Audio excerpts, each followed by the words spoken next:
Again, consider Posner's claim that, quote, at its best, moral philosophy, like literature, enriches, it neither proves nor edifies. Well, what follows? What does it matter whether we say with Posner that, I quote, moral philosophers are poets and novelists manqués, or say instead that poets and novelists are amateur moral theorists? We know the sorts of things that moral philosophers, poets, novelists, economists, and lawyers have achieved, and we know how they did it. We're in a position to evaluate their contributions to culture and to consider how they might best make further contributions. Is any purpose served by separating them into rational sheep and non-rational goats? Posner seems to think that such separation is essential to doing good sociology. Sociology, he tells us, is the scholarly niche that his book on moral and legal theory occupies. He describes himself there as, quote, deploying Weberian insights concerning professionalization and its alternatives, including charismatic moral entrepreneurship. And as he also describes himself as skeptical about knowledge claims advanced by various academic disciplines, saying that such skepticism is a leitmotif of sociology. But adopting, end of quote, from Posner, but adopting a Kuhnian view of scientific progress, replacing epistemology of science with history and sociology of science, has not encouraged skepticism about the knowledge claims made by physicists, nor should it.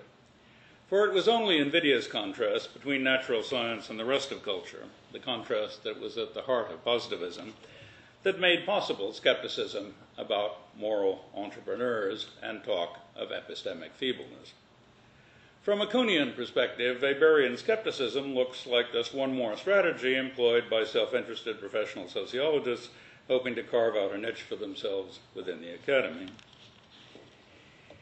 It would be silly to think that the stunning news that some Nobel Prize winners in physics and biology are self-interested and devious academic politicians impugns their claims to have discovered new truths. It seems equally wrong to think that Dworkin's sometimes exaggerated claims for academic moral philosophy give us reason to doubt that Rawls has added to our stock of moral truths. The aggressive tactics of bulldogs like Huxley and Dworkin should not be held against the people whose newly discovered truths they hope to disseminate. Nor should one infer epistemic feebleness from the fact that, as things are presently going, Rawls' work is impotent to advance the cause of social justice. That would be like inferring the epistemic feebleness of Darwin's theory from the increasing popularity of creationism. The main reason that positivism still seems attractive and pragmatism counterintuitive, I think, is our resistance to the idea that criteria of rationality are just the fancy dress of workaday social norms. This resistance is the product of the passionate, single-minded polemics of entrepreneurs such as Descartes, Bacon, and Locke. They attempted to substitute a quasi-deity called reason for the Christian God, and thus to make the word irrational do the work previously done by unchristian. Among the tactics they employed was an insistence that relations of relevance between propositions are non-contingent and non-local, and that an innate ability called reason combined with a moral virtue called intellectual honesty will make such relations evident. To think that Genesis is relevant to biology, we are told, is to be either irrational or dishonest, and the same goes for believing Leviticus to be relevant to gay marriage. But reading Kuhn leads one to realize that criteria of relevance, and thus of rationality, are social norms resting on nothing more than consensus. Pragmatism is compatible with the claim that consensus can change both for the better and for the worse. All it denies is that we can judge whether we're advancing or regressing by assuming an Archimedean position outside the contingencies of history. That position would be one from which one could compare our sentences with the things that make them true or false. To deny that there is such a relation as being made true by is to deny that there could be any such position.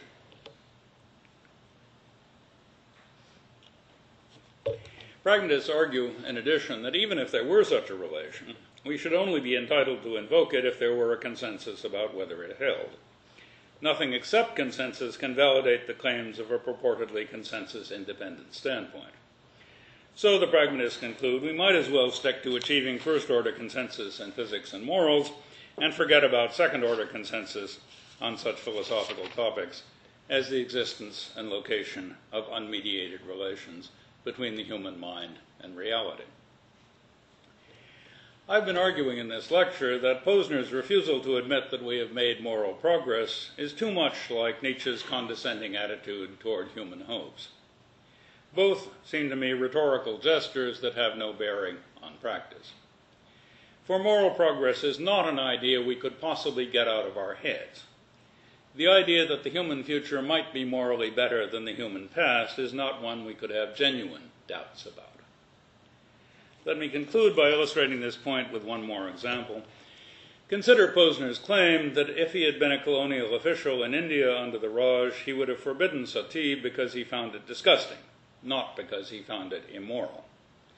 He explains that although, quote, we tend to find deviations from our own morality disgusting, those reactions, quote, prove nothing about the wrongness of the disgusting morality.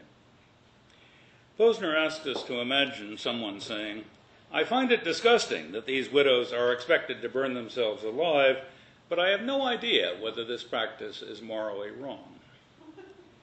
That stance seems to me as artificial and as irrelevant to action as the one affected by the sort of philosopher whom Hilary Putnam has dubbed a metaphysical realist. Philosophers of this sort are the ones who say, I'm certain that my assertion will survive all challenge, that it will remain justifiable to any audience, any time, but I have no idea whether it's true. Metaphysical realists try to disjoin truth from any possible human activity. Posner, it seems to me, tries to do the same to the notion of moral rightness. But that sort of disjunction is just what Dewey wanted to avoid.